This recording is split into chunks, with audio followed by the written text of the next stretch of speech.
Hello student, welcome to my YouTube channel base of education Mantra. Student, आज की इस video हम करने वाले हैं क्लास 10th की असेसमेंट वर्कशीट नंबर 10 यानी कि आकलन कार्यपत्रक नंबर 10, जो कि विषय सामाजिक विज्ञान से संबंधित है। ये जो हमारी वर्कशीट है 8/11/2021 की वर्कशीट है।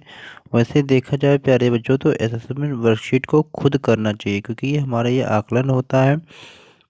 तो जहाँ तक कोशिश करें कि इस वर्कशीट को आप अपने आप ही स्वयं करें, क्योंकि इससे आपको ये पता चलेगा कि आपकी तैयारी कितनी हुई है।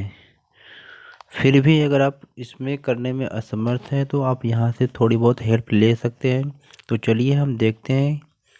तो पहला क्वेश्चन हमारा दे रखा है कि निम्नलिखित में से कौन सा भू संरक्षण का एक उपाय है। तो यहाँ पर दे रखा है कि पशुचारण नियंत्रण, रक्षक मेखला, औद्योगिक जल का उचित परिष्करण।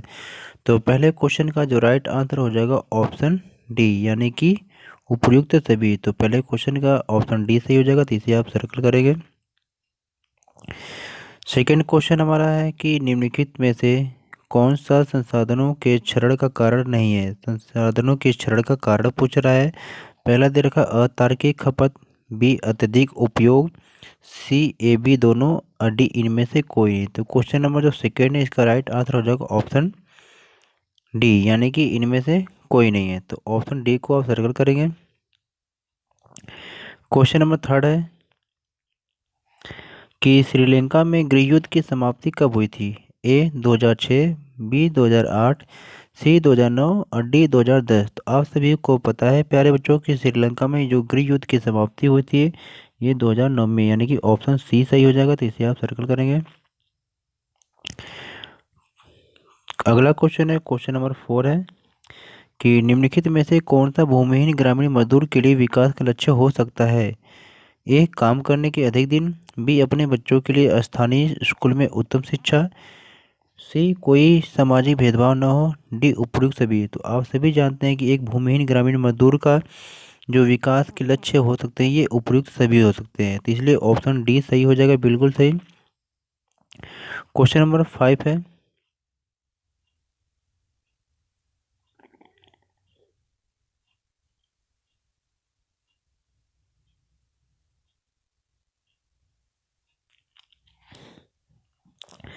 क्वेश्चन 5 है कि सुनीता मत्स्य पालन का कार्य करती है, बताइए वह अर्थव्यवस्था के किस क्षेत्र में काम करती है। प्राथमिक क्षेत्रक, द्वितीयक क्षेत्रक, तृतीयक या उपयुक्त में से कोई नहीं। तो आप सभी जानते हैं प्यारे बच्चों की जो मत्स्य पालन होता है ये अर्थव्यवस्था के प्राथमिक क्षेत्र के अंतर्गत आते हैं, यानी कि पांचवें क्वेश्चन का ऑप्शन ए सही हो जाएगा। क्वेश्चन नंबर 6 है कि भारत में शासन के तीसरे स्तर को क्या कहा जाता है। राज्य सरकार, केंद्र सरकार, स्थानीय शासन या उपयुक्त में से कोई नहीं। तो प्यारे बच्चों आप सभी को पता है कि शासन के तीसरे स्तर को क्या कहते हैं, स्थानीय शासन कहते हैं। तो क्वेश्चन नंबर जो 6 है इसका राइट आंसर ऑप्शन बी सही हो जाएगा, तो आप बी को सर्कल करेंगे। चलते हैं अगले क्वेश्चन की तरफ, यानी कि क्वेश्चन नंबर 7 है। तो क्वेश्चन नंबर 7 के लिए कुछ इस प्रकार से विकल्प दिए गए जिसे आप पढ़ेंगे, और इस टाइप के क्वेश्चन आपके पेपर में जरूर आते हैं प्यारे बच्चों, जिससे आपकी टर्म फर्स्ट बोर्ड के एग्जाम की तैयारी हो जाएगी।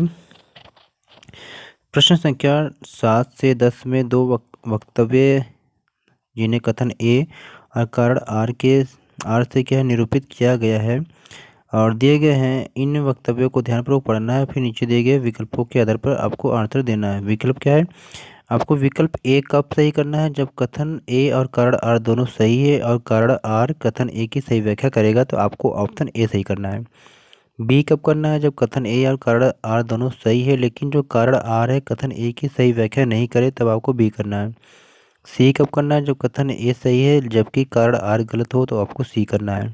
डी कब करना है, जब कथन ए गलत है जबकि कारण आर सही है, तो आपको क्या है ऑप्शन डी सही करना है। तो चलिए हम क्वेश्चन को देखते हैं। क्वेश्चन नंबर 7,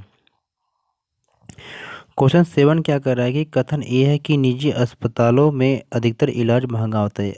ये बात बिल्कुल सही है कि जो प्राइवेट हॉस्पिटल होते हैं इसमें इलाज कराना बहुत ही महंगा पड़ता है। तो निजी क्षेत्र का उद्देश्य अधिक लाभ कमाना होता है, ये भी बिल्कुल सत्य है। तो इस हिसाब से देखा जाए तो क्वेश्चन नंबर जो 7 है इसका राइट आंसर ऑप्शन ए हो जाएगा। क्योंकि जो कारण आ रहा है ये कथन ए की बिल्कुल सही व्याख्या करता है। क्वेश्चन नंबर 8 है, कथन की सत्ता में साझेदारी राजनीतिक व्यवस्था को अस्थायित्व प्रदान करता है, सत्य है। कारण आ रहा है कि विधायिका, कार्यपालिका, न्यायपालिका के मध्य सत्ता की साझेदारी होती है, ये भी बिल्कुल सही है। तो यहाँ पर दोनों कारण कथन सही है और जो कारण है ये कथन की सही व्याख्या करता है। तो क्वेश्चन नंबर 8 का भी राइट आंसर ऑप्शन ए सही हो जाएगा। क्वेश्चन 9 है, क्वेश्चन 9 की कथन है कि पर्यावरणीय या का निम्नीकरण एक वैश्विक घटना है, तो ये भी सत्य है। कारण है कि यह देश की सीमाओं तक सीमित नहीं है, ये भी बिल्कुल सत्य है। किसी भी पर्यावरण में अगर प्रदूषण होता है, किसी देश के पर्यावरण में अगर प्रदूषण है तो उससे क्या है, दूसरे जो आसपास का जो देश है वो भी प्रभावित होता है। तो कथन और कारण दोनों सही है, तो इसलिए ऑप्शन ए सही हो जाएगा। क्वेश्चन नंबर 9 का ऑप्शन ए। 10 क्वेश्चन की कथन ए, मैटरनिक ने जूसेफ मैस्तिनी को हमारी सामाजिक व्यवस्था का सबसे खतरनाक दुश्मन बताया था, तो ये भी बिल्कुल सही है। जूसेफ मैस्तिनी जो क्या है, ये राजतंत्र का घोर विरोधी था, तो ये कारण भी बिल्कुल सही है। तो इस हिसाब से क्वेश्चन नंबर 10 का राइट आंसर ऑप्शन ए हो जाएगा। तो प्यारे बच्चों, ये थी हमारी असेसमेंट वर्कशीट। तो प्लीज़ चैनल को सब्सक्राइब करें, वीडियो को लाइक शेयर जरूर करें। Okay, take care, good bye बच्चों।